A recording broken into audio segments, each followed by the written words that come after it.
From prehistoric earthworks like the Atacama Giant in Chile to the famous Nazca lines, Peru, these colossal ancient desert geoglyphs created by an unknown civilization continue all the way up to the Colorado Desert in Southern California, Arizona, and Nevada. Joining me on this extraordinary adventure is renowned and esteemed Bigfoot researcher Jaime from Sierra Sasquatch, whose research has been featured in many documentaries. Subscribe to Sierra Sasquatch YouTube channel, and he can also be found website at sierrasasquatch.com. January 2024, Jaime and I meet in the heart of the desert to examine the Blythe Giant geoglyph intaglios. And with our combined backgrounds in Bigfoot and Sasquatch research, we have a unique perspective, discover similarities that might shed new light on the connection between these mesmerizing geoglyph giants and the elusive Sasquatch. My name is Jenna Bosiger, and be sure to subscribe for more videos investigating these enigmatic giants in the desert using drone technology. Intaglios are so large that to see them entirely, they have to be seen from above. In this adventure, Jaime came equipped with cutting-edge drone technology to help us reveal details in the Blythe Giants. Drones are an amazing tool to use when researching geoglyphs because they're able to capture stunning visuals from different heights. Giants stretch over vast stretches of land. Together, we venture into the Southern California desert in search of these age-old, man-made geoglyphs in a land rich with historical significance. We uncover hidden caves and perhaps even evidence supporting the mythological tales surrounding Bigfoot's existence. Our first destination takes us to the three massive geoglyph giant human figures known as the Blythe Giants. Intricate figures stretch out before us, leaving us in awe of the skill and precision required to create such colossal figures. We focus on finding the largest of the three giants, clearly a nude male, next to a strange four-legged animal that is not recognizable to any of the local wildlife. Since the age of the ancient giant geoglyphs is unknown, it is possible that the four-legged creatures represent an animal that has since gone extinct. It's got very long legs and a long neck.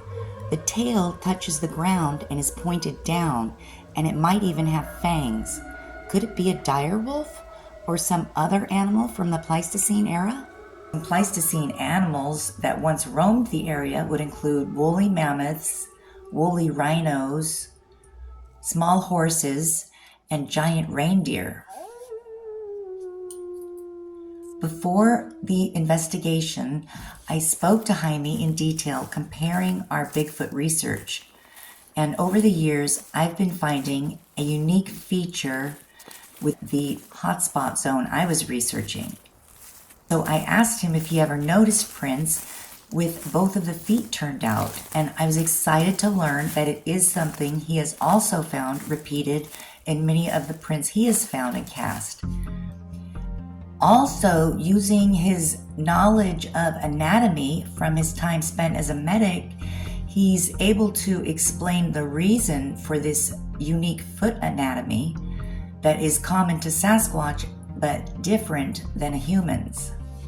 And then later that day, reading the description of one of the giant intaglios, it states that before the giant was fenced off, the feet were redone by an archaeology professor and his group of students. But in fact, they vandalized it by changing the direction of the feet, which were originally both turned out. seems like a fundamental of Archaeology 101 not to change or alter ancient artworks, but the plaque reads, "This human figure is the largest of the Blythe intaglios. It is oriented north-south with his head pointing south and its arms outstretched and his feet originally pointed outward. The figure measures 170 feet from head to feet. The arms span a distance of 147 feet, and its torso measures a maximum width of 16.7 feet. He has clearly defined knees and elbows. 4 fingers are present on each hand and 3 toes on each foot. Because of the fascination with the figure, this geoglyph has gone through several modifications. These include the presence of stones for eyes and a mouth and 2 rocks on the chest for breasts. The BLM has since removed all the stone modifications. In addition, a phallus was scraped between its legs, but is not in contact with the figure itself. In the 1970s, under the guidance of their instructor, swept out the interior of the figure to make it more presentable. Its original foot was destroyed and a new foot was constructed facing inward instead of outward. The left foot was modified, obscuring the original foot, and the right leg below the knee was also altered. The original figure had several strands of hair radiating from out of his head, which are no longer visible. Another connection comparing the Blythe Giants with the McConkey Ranch petroglyphs near Skinwalker Ranch in Utah.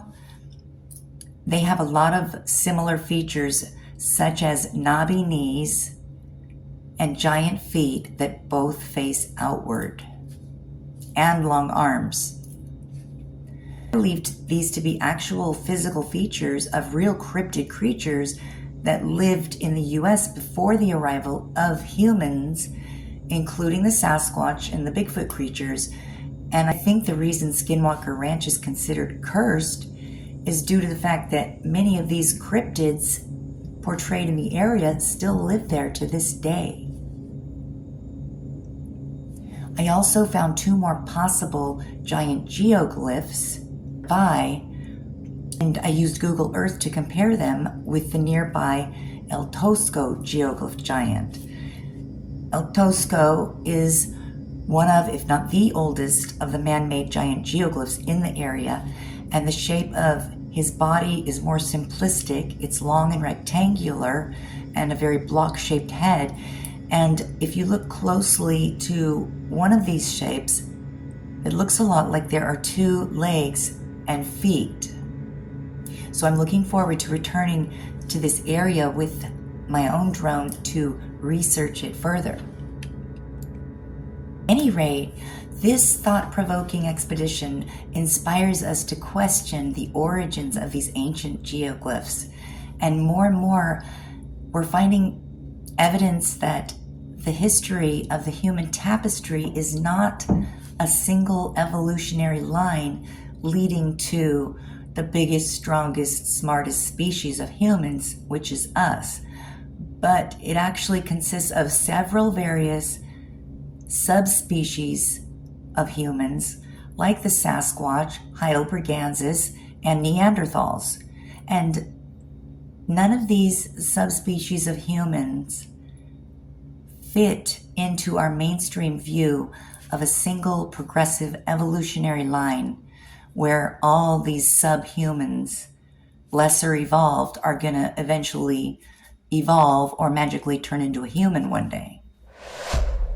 That idea of evolution with humans, it seems almost as arrogant and self-centered as when scientists believed that the sun and the entire universe had to revolve around the Earth. Through our collaboration as cryptid and Sasquatch researchers, we push the boundaries of scientific exploration and include the realms of legend and folklore in to make breakthrough discoveries that could reshape our understanding of the world as we know it. Opinions I made in this video may or may not be shared by Jaime. You also enjoy uncovering ancient secrets, collaborating with other Sasquatch researchers, then make sure you're subscribed, hit the like, and until next time, bye!